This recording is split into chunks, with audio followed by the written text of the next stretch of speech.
Boa tarde, pessoal. Aqui é o Marcos Sungaila. E a gente vai começar a nossa tarde hoje falando sobre o que você precisa fazer para conseguir rodar aplicações em um cluster Kubernetes. Tá? Kubernetes é uma tecnologia não muito recente, né? Ela foi lançada, efetivamente, liberada como um código open source em 2015 pelo Google, mas ela já vem sendo desenvolvida há muito tempo. Internamente, o Google já utilizava um projeto chamado Borg, que deu a origem ao Kubernetes, que hoje a gente utiliza e a gente conhece. O Kubernetes ele é gerido pela Cloud Native Computing Foundation. Na verdade, a Cloud Native Computing Foundation foi criada em 2015 como um braço da Linux Foundation, cujo intuito é exatamente o de fazer a gestão e orientar o desenvolvimento de aplicações voltadas para a tecnologia de aplicações em nuvem. A ideia é fomentar, dar apoio, incentivar e, ao mesmo tempo, funcionar como uma curadoria. Ver o que está sendo executado, como está sendo feito, qual é o nível de adoção, como que tem sido reportado a utilização desses componentes e vai incentivando. A Cloud Native Computing Foundation classifica cada um dos projetos que estão sob sua curadoria em níveis de maturidade. Né? O incubating é aqueles que eles trazem para dentro de casa e começam a incentivar os projetos graduados, como o Kubernetes, que é largamente adotado. Tá? Então, a gente acaba utilizando a Cloud Native Computing Foundation, ou a CNCF, né, como um guia do que está disponível, o que eu posso utilizar e quais são os projetos mais usados. Isso faz com que a gente consiga ter uma melhor visão do que a gente vai trabalhar. Quando a gente fala de projetos do Cloud Native, da CNCF, esses projetos eles são extremamente vastos, a gente tem uma quantidade enorme. E a gente tem um quadro, né, esse landscape, que mostra para a gente, de modo muito amplo, tudo o que você tem disponível. Aqui ele é agrupado por áreas, por regiões, e é um quadro interessante quando você olha. Você olha, começa a inspecionar, você pode baixar essa imagem como um JPEG, pode baixar um PDF, e você vai visualizando tudo que ele tem, aonde ele vai sendo colocado, o que você vai funcionar com container runtime, o que você tem para service mesh, como que você tem para orquestração, gerenciamento de bases e todo esse projeto. É um detalhe interessante, tá? Na Cloud Native, a gente tem tanto projetos open source, que são aqueles incentivados e apoiados pela CNCF, mas também existem projetos que são comerciais, ou softwares comerciais, que são colocados para você poder utilizar e que são compatíveis, de alguma forma, com a tecnologia oferecidas pela CNCF. Olhar aquele quadro grande, toda aquela estrutura, muitas vezes acaba deixando a gente um pouco perdido, né? Como que eu vou fazer, o que eu estou procurando, qual é a estrutura. E existe um quadro desse, na verdade, uma página interativa, onde você consegue estabelecer filtros, falar o que você está procurando, qual tipo de ordem que você quer. De repente eu falo assim, olha, eu quero bem em ordem alfabética, ou eu quero simplesmente verificar uma categoria, database, comunicação de rede, monitoramento, né, observabilidade, e eu vou identificando isso dentro da estrutura. Cada um desses charts, cada um desses quadros, desses projetos que é exibido aqui, você consegue clicar nele e obter uma informação. Puxa, olha, o Containerd, o Core DNS, o Envoy, como que o Vitess funciona, e ele vai te dar um resumo do que ele tem. E nesse resumo, ele tem um link para a página de cada projeto, onde você vai conseguir obter mais informações, mais detalhes, e vai conseguir ver se ele vai se adequar, ou pelo menos avaliar se ele vai poder se adequar ou não àquilo que você vai utilizar. Tá? A minha ideia é, quando eu começo a ver um quadro tão grande como esse que a gente olha aqui, com esse monte de coisas, essa quantidade enorme de opções, ele acaba sendo para a gente quase que opressor, né? Ele causa medo, ou pelo menos deixa a gente perdido. É por isso que eu coloquei essa frase aqui. Né? É uma frase para mim que representa muito bem esse tipo de coisa que a gente tem ao encarar essa vasta grana de opções da CNCF. Né? No Senhor dos Anéis, a Sociedade do Anel, tem uma frase onde o Frodo está citando o Bilbo Bolseiro, né? E ele lembra, olha, é perigoso sair pela porta fora, Frodo. Você pisa na estrada, e se não controlar seus pés, não há como saber até onde você pode ser levado. Quando você começa a olhar a quantidade de opções, a quantidade de recursos disponíveis dentro dos projetos da CNCF, É exatamente isso. Você precisa identificar um caminho, e para você poder começar a trilhar essa história, para você começar a trilhar essa jornada, para você conseguir avançar dentro desse processo. E foi exatamente daí que a CNCF criou o que é chamado de Cloud Native Trail Map, literalmente um mapa da trilha para a adoção e migração de aplicações para o formato Cloud Native. Tá? Aqui ele define o que são 10 etapas. Tá? E essas 10 etapas não são obrigatórias para que você consiga adotar uma estrutura dessas. Tem gente que adota a etapa 1, etapa 2, a etapa 7, de repente a etapa 9, e você vai se adaptando de acordo com as suas necessidades. Na grande maioria das vezes, as empresas elas começam exatamente dessa forma. Adotam um mecanismo de containerização, convertem as aplicações para um Docker, uma imagem de container, implemento alguma forma de criação de um pipeline integrado, automatizado, com testes no ambiente, e vou trabalhar com algum mecanismo de orquestração. Se você conseguir ter essas 3 etapas já definidas para você, elas já vão ser muito convenientes. Você já vai ter adotado uma grande parte da estrutura, da infraestrutura necessária para rodar aplicações Cloud Native. Na verdade, você já vai ter migrado a sua aplicação para um cenário de Cloud Native, adotando uma série de tecnologias muito interessantes para isso. Tá? Vamos dar uma olhadinha com mais calma em cada um desses tópicos? Quando a gente fala de containerização, quando eu falo de containerização, eu não estou falando que você precisa pegar a sua aplicação da noite para o dia e converter em toda uma nova estrutura em microserviços. Eu estou falando de você containerizar mesmo. Pegar aquele aplicativo que você tem, criar um Dockerfile, montar uma imagem, tentar executar ela dentro de um container e ver se todas as suas funcionalidades estão trabalhando corretamente. Tá? Eu não preciso ter uma aplicação web, por exemplo. Posso ter outro tipo de aplicação, posso ter um binário. Ou o exemplo que a própria CNCF dá para a gente é exatamente onde você pode ter uma aplicação da década de 70 que roda dentro de um emulador e a gente empacota emulador, aplicação, e já indica como que é o mecanismo que essa aplicação precisa executar para ser lançada corretamente. Tá? Um detalhe importantíssimo, não dá para você pensar em uma arquitetura Cloud Native se você não rodar sua aplicação em container. Tá? O Kubernetes, que ele é o orquestrador utilizado na maioria das vezes, não é o único, mas é o mais adotado, ele gerencia containers. A sua aplicação vai ter que ser containerizada para isso. E à medida que você começa a fazer essa adoção, você também vai perceber que você vai ganhar uma série de vantagens nessa estrutura. Enquanto você tiver uma aplicação inicial, uma aplicação monolítica, seja ela web, seja ela binário, ela vai ter algumas limitações. Mas à medida que você vai se desacoplando suas funcionalidades, fazendo com que cada um dos seus módulos, dos seus recursos, funcionem de modo independente, você começa a ganhar escalabilidade, você começa a ganhar resiliência. E tudo isso acontece containerizando sua aplicação. Tá? Não importa se a sua aplicação é enorme, se você tem 200 módulos diferentes, ou se é alguma coisa mais simples, que você tem um front-end mais 3 ou 4 opções de funcionamento. Né? Você vai containerizar esse ambiente. E junto com toda essa estrutura, você vai conseguir rodar isso de modo seguro dentro do cluster Kubernetes. A segunda etapa é você criar um mecanismo, criar o que a gente chama de um pipeline. Uma esteira que pega o código-fonte da sua aplicação. Veja, quando eu falo de código-fonte, não estou falando que você necessariamente precisa ter uma aplicação com o código-fonte disponível. Se você tiver uma aplicação em PHP, Go, Python, qualquer outro tipo de linguagem já disponível, ele se torna muito mais fácil.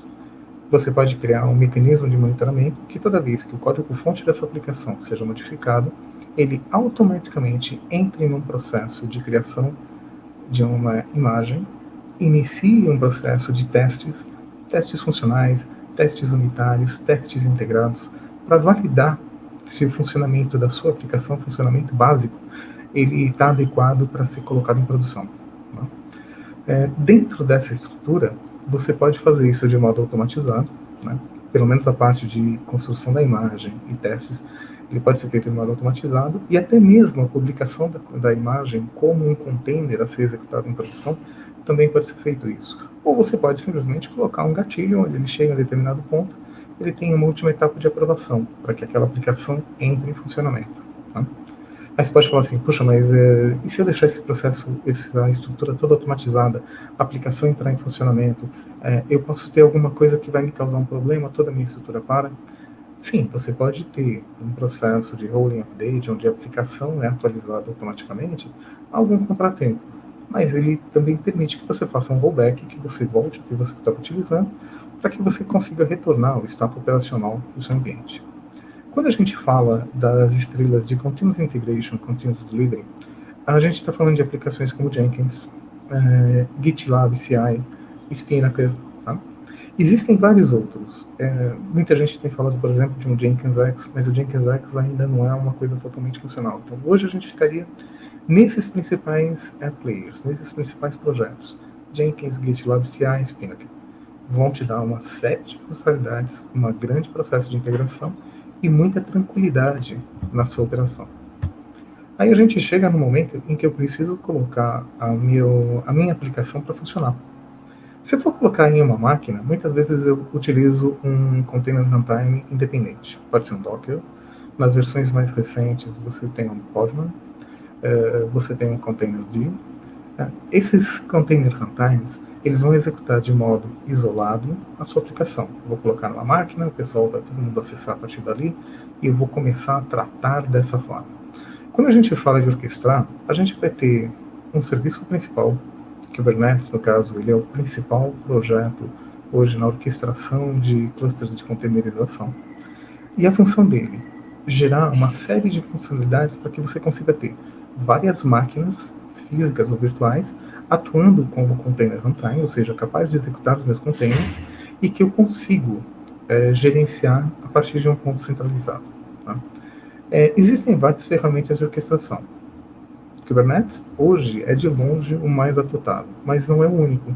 Se você tem uma estrutura pequena e você não tem uma grande quantidade de funcionalidades ou não precisa de muitas funcionalidades, você pode utilizar um Docker Swarm.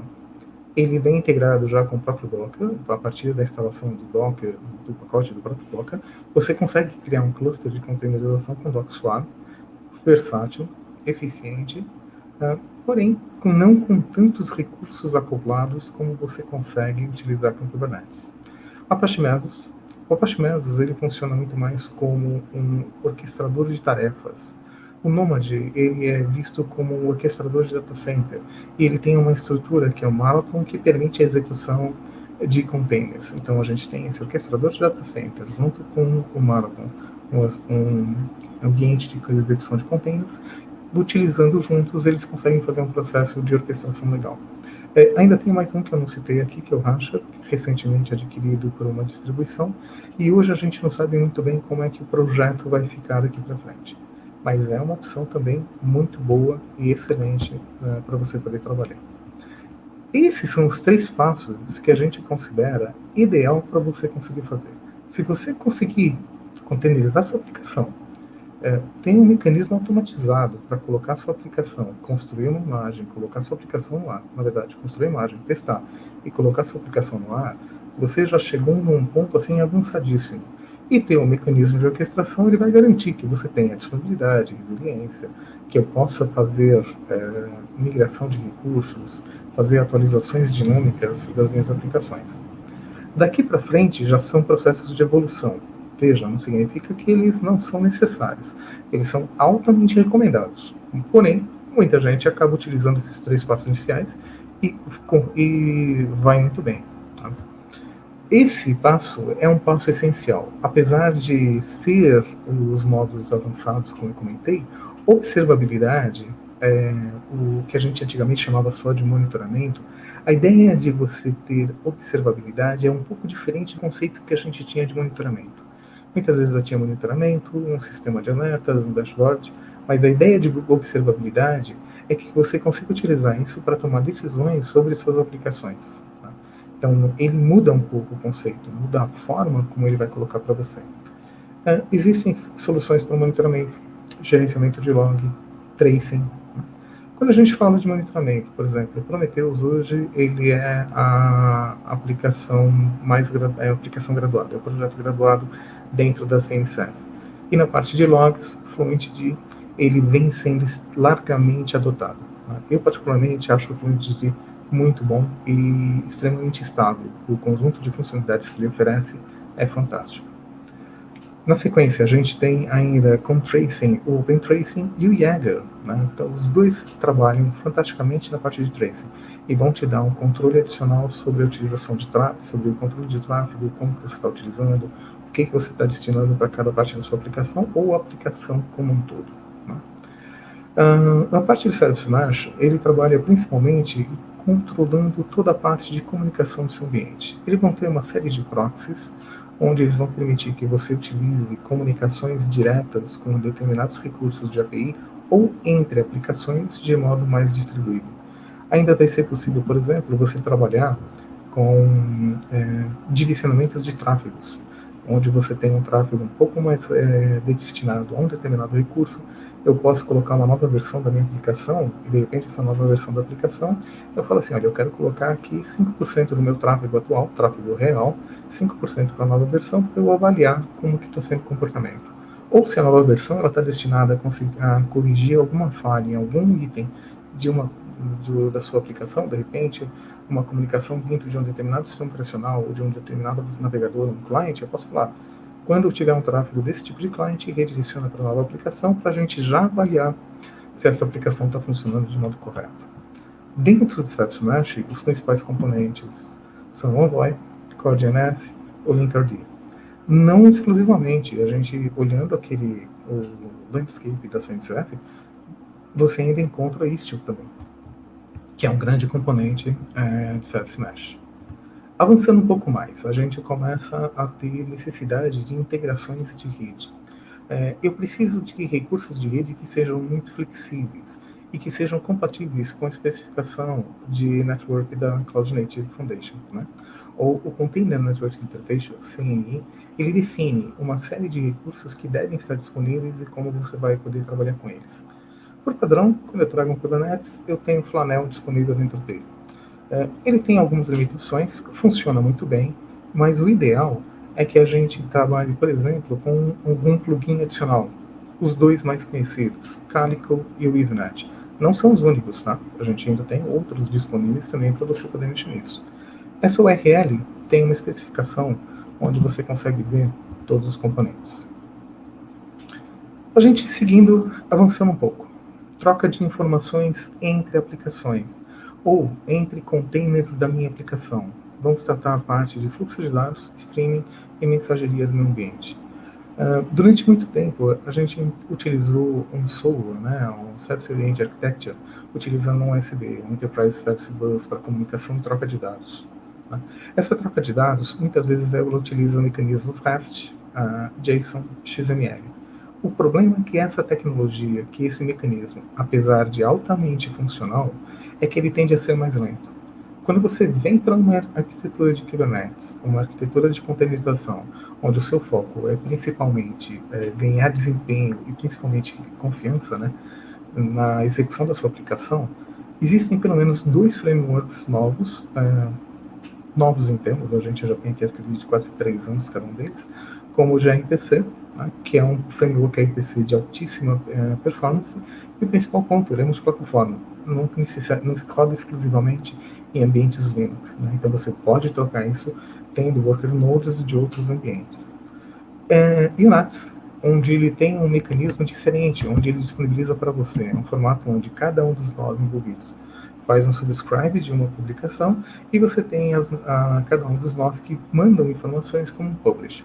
Então você cria filas específicas de modo independente para a sua estrutura. Chegando quase lá, aí já num ponto bem mais avançado, eu manter um container registry disponível para mim. Container registry, na verdade, são repositórios que você vai armazenar todas as suas imagens. Quando você estiver lá naquele passo 2, onde você pega o código-fonte ou a aplicação e cria uma imagem de container, essa imagem de container ela vai ser gravada em algum lugar. E é exatamente aqui que você vai colocar. Durante muito tempo, a gente utilizou um Docker levantando como um container registry na porta 5000. Mas existem outros projetos que te trazem muitas funcionalidades para você poder ter em cima disso, tá? Além disso, a gente tem a necessidade de utilizar algumas funcionalidades para garantir a integridade das suas aplicações. Na verdade, garantir a integridade das suas imagens. O Hardware ele é um projeto que permite que, no momento em que você cria uma imagem de uma aplicação, você consiga assinar, verificar a imagem em busca de falhas conhecidas e assinar essa imagem para garantir que o que foi lançado dentro de cada um dos seus nós veio de um local confiável, é uma imagem confiável que ela pode ser utilizada. Tá? Além desses pontos, quando a gente chega nessa estrutura, muitas vezes a gente está avaliando qual é o container runtime que eu vou trabalhar. O container runtime, o Kubernetes ele definiu um padrão chamado CRI, Container Runtime Interface. Tá? E esse padrão CRI ele é compatível com uma série de recursos. Talvez vocês até tenham visto ontem que a Kubernetes, na próxima versão 1.20, está anunciando que o Docker, como um runtime para o Kubernetes, ele foi descontinuado. Então, próxima versão ele ainda deve existir, só que não vão existir mais manutenções da comunicação entre Kubernetes e Docker. Né? O caminho nesse processo, feito por um componente chamado Docker Shim, ele sempre apresentou uma série de problemas e essa próxima versão deve simplesmente anunciar oficialmente que vai ser descontinuado o suporte a Docker. Versão 1.20 provavelmente ainda vai funcionar, porém a gente não tem certeza de como ele vai funcionar. Dentro da estrutura de Container Runtime, o CRI-O, ou CRI-O, ele foi desenvolvido especificamente para trabalhar com Kubernetes. E ele te oferece uma integração muito melhor e uma performance muito mais adequada para esse componente. Existem container runtimes diferentes, como o Kata, cuja principal funcionalidade é te trazer um nível de segurança que você tem em máquinas virtuais e a versatilidade e performance dos containers. Então ele traz um processo muito interessante em cima disso, mas ele também trabalha com Docker Shim na comunicação com Kubernetes. Então, provavelmente, ele vai ter que passar por alguma rearquitetura para conseguir entrar em conformidade com a plataforma do CI e conseguir continuar funcionando. Tá? E por último ponto, a distribuição de software. Tá? O hardware, ele consegue fazer um scanner e fazer a assinatura da sua estrutura. A gente tem alguns componentes adicionais, como o Notary, que implementa o formato TUF, para você conseguir fazer a validação e a distribuição segura das suas aplicações. Existem uma série de chaves criptográficas que você pode utilizar, que são compatíveis com o framework TUF e que eles vão funcionar adequadamente para a sua estrutura. Em geral, quando a gente chega nesse nível de maturidade, você tem uma estrutura baseada em arquitetura Cloud Native fantástica, muito grande. Ele te oferece uma série de funcionalidades interessantes e vão trabalhar de modo integrado para você. Um ponto interessante é que essas plataformas, né, como o Notary, ele é utilizado pelas empresas Docker, VMware, Leap, App Container, Flink, Oracle para sua distribuição de databases e softwares. Então, é interessante você trabalhar com isso, é interessante você rever esses processos e conseguir ter certeza de que aquilo que você está executando é realmente confiável.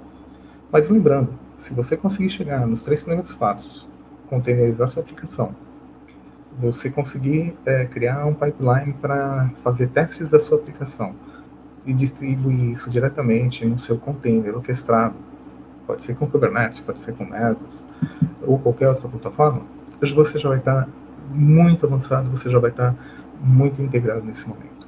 Tá?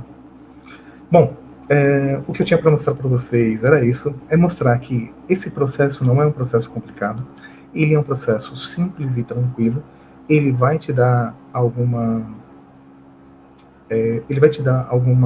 etapas de como você vai funcionar e qual é o caminho que você deve seguir, para que você não chegue de repente naquele landscape que eu mostrei e se sinta como aquela fala do Bilbo Bolseiro, né? Totalmente perdido, para onde é que eu vou? Você tem um caminho a seguir, você tem algumas coisas que você pode utilizar. Essa é a ideia dentro desse caminho nas suas aplicações para Cloud Native.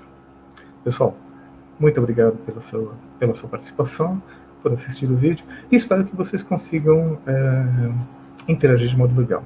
Deixo aqui meus contatos, quiserem fazer contato comigo no LinkedIn, mandar alguma coisa, manda uma mensagem, pede conexão, fala, olha, assisti sua palestra no Latinoware, e aí a gente começa a trocar umas ideias também, ok? Pessoal, mais uma vez, muito obrigado, boa tarde a todos, um abraço.